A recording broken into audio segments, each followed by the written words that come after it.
हम लोग पढ़ेंगे cell, component of cell.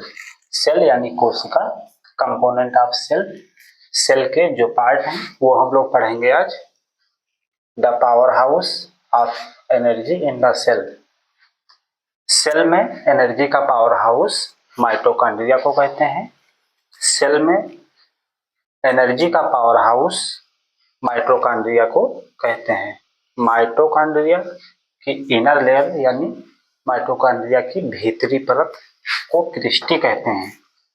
Christie जैसे कि आप देख सकते हैं, ये क्रिस्टी है, ये अंदर वाली जो है ये क्रिस्टी है, इसे क्रिस्टी कहते हैं। माइटोकॉन्ड्रिया डबल मेम्ब्रेन होती है।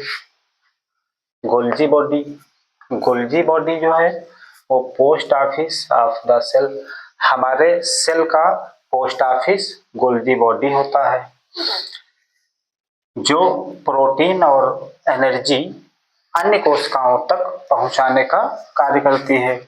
गोल्जी बॉडी पोस्ट ऑफिस होती है हमारी सेल का, जो प्रोटीन और एनर्जी अन्य कोशिकाओं तक पहुंचाने का कार्य करती है। लाइसोसोम, लाइसोसोम हमारा suicide bag of the cell है, जो डेड सेल को गला देता है। जैसे जिस्म पे, बदन पे कहीं चोट लगती है, वहां पे सेल डेड हो जाती है, वो डेड सेल को गलाने का कार्य लाइसोसोम करता है और इसमें हाइड्रोलाइटिक एंजाइम पाया जाता है। सेंट्रोसोम, सेंट्रोसोम जो है हमारा वो सेल डिवीजन का कार्य करता है, यानी कोशिका विभाजन का कार्य करता है। सेंट्रोसोम सेल डिवीजन का कार्य करता है, यानी कोशिका विभाजन का कार्य करता है। एक कोशिका से दूसरी कोशिका बनाता है कौन? सेंट्रोसोम।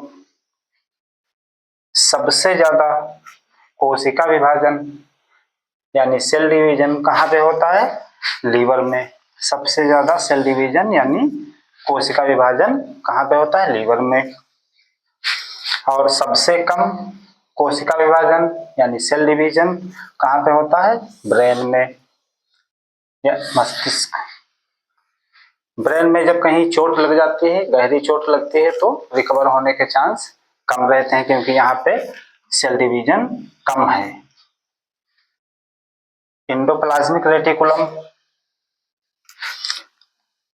इंडोप्लाज्मिक रेटिकुलम में smooth endoplasmic reticulum, smooth endoplasmic reticulum जो है वो फैट बनाता है। स्मूथ से ही समझ जाइए कि स्मूथ, फैट स्मूथ होता है। स्मूथ एंडोप्लाज्मिक रेटिकुलम फैट यानी वसा बनाता है।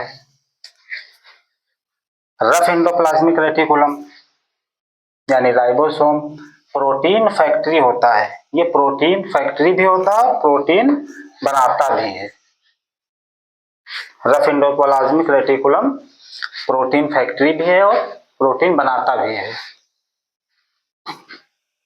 साइटोप्लाज्म, साइटोप्लाज्म जो है वो सेल में जो लिक्विड भरा होता है उसे साइटोप्लाज्म कहते हैं।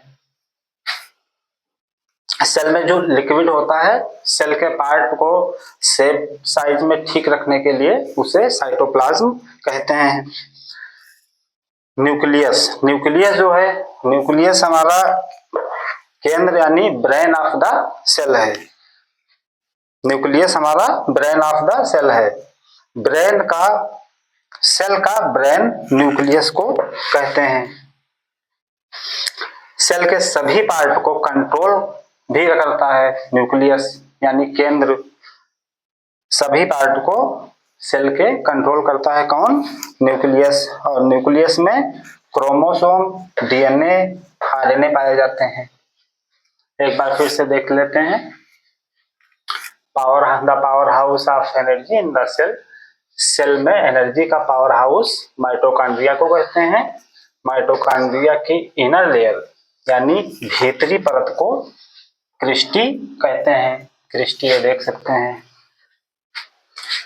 Golgi body, Golgi body post office of the cell है। गोल्जी बॉडी जो है हमारी post office of the cell है।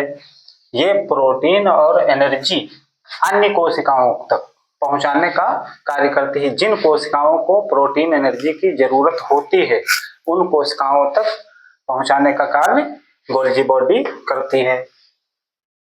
फिर है lysosome. Lysosome suicide bag of the cell है। ये डेड सेल को गला देता है। जैसे हमारे बदन में कहीं चोट लग जाती है तो वहां पे सेल डेड हो जाती है, उनको गलाने का कार्य लाइसोसोम करता है। इसमें हाइड्रोलाइटिक एंजाइम होता है, इसीलिए डेड सेल को गला देता है। सेंट्रोसोम। सेंट्रोसोम सेल डिवीजन का कार्य करता है, यानी कोशिका विभाजन का कार्य। एक कोशिका से दूसरी कोशिका बनाने का कार्य करता है। और सबसे ज्यादा सेल डिवीजन कहाँ पे होता है? लीवर में होता है। सबसे कम सेल डिवीजन ब्रेन यानी मस्तिष्क में होता है। Endoplasmic reticulum, smooth endoplasmic reticulum, smooth का मतलब स्मूथ फैट स्मूथ होता है, तो ये स्मूथ एंडोप्लाज्मिक रेटिकुलम फैट बनाने का कार्य करता है। रफ एंडोप्लाज्मिक रेटिकुलम पे ही राइबोसोम होता है, जो प्रोटीन फैक्ट्री भी है और प्रोटीन बनाता भी है। कौन? राइबोसोम। साइटोप्लाज्म, जो सेल में लिक्विड भरा रहता है उसे साइटोप्लाज्म कहते हैं। न्यूक्लियस यानी केंद्र, ब्रेन ऑफ द सेल, कोशिका मस्तिष्क। न्यूक्लियस जो हमारा है वो ब्रेन ऑफ द सेल है, कोशिका मस्तिष्क। सेल के सभी पार्ट को कंट्रोल करता है। कौन? न्यूक्लियस। सेल के जितने भी पार्ट हैं उन्हें कंट्रोल करने का कार्य न्यूक्लियस करता है। और न्यूक्लियस में क्रोमोसोम, डीएनए, आरएनए पाए जाते हैं।